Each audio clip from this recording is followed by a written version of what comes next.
दोस्तों, ये कहानी का पार्ट 4 है। कविता के पापा कहते थे कि बेटा तुम चिंता मत करो, तेरे किस्मत में बहुत बड़ी व ऊंची नौकरी है।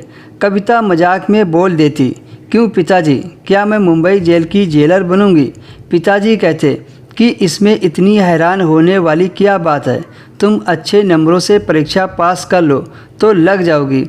और फिर कविता कहती कि पिताजी आप भी किस ज़माने में जी रहे हैं, मेरी सिफारिश होगी तभी तो किसी नौकरी पर लगूंगी, वरना पैसे देकर नौकरी करने वाले तो हमारे हालात नहीं हैं।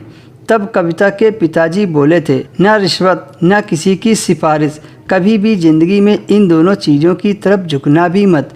कविता के पिता का तो वो हाल था कि ईमानदार और फ़र्ज पर अपनी जान तक दे सकते थे।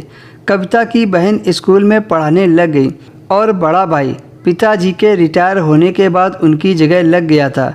कविता ने भी अपना मकसद बना लिया था कि मुझे मुंबई जेल का जेलर बनना है और इसके लिए वह जी जान से मेहनत करने लगी। और एक दिन उसने टेस्ट भी दे दिया।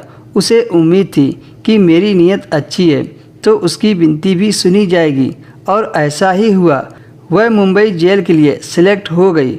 वो दिन उसकी ज़िंदगी का सबसे हसीन दिन था।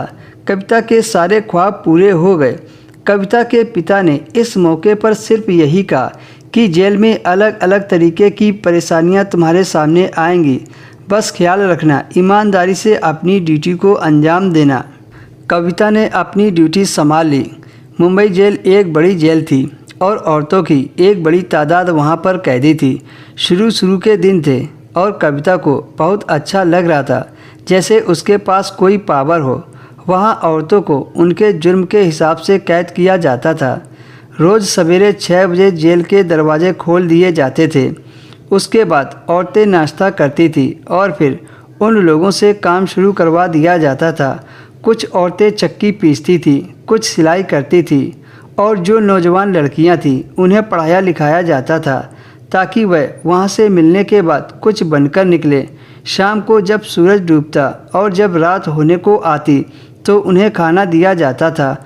और शुरू के दिनों में इतना अंदाज़ा नहीं हुआ कि यहाँ पर किस किस के ग्रुप बने हैं, पर कविता को धीरे धीरे पता लग गया था कि किस औरत ने किसके साथ क्यों दोस्ती कर रखी है।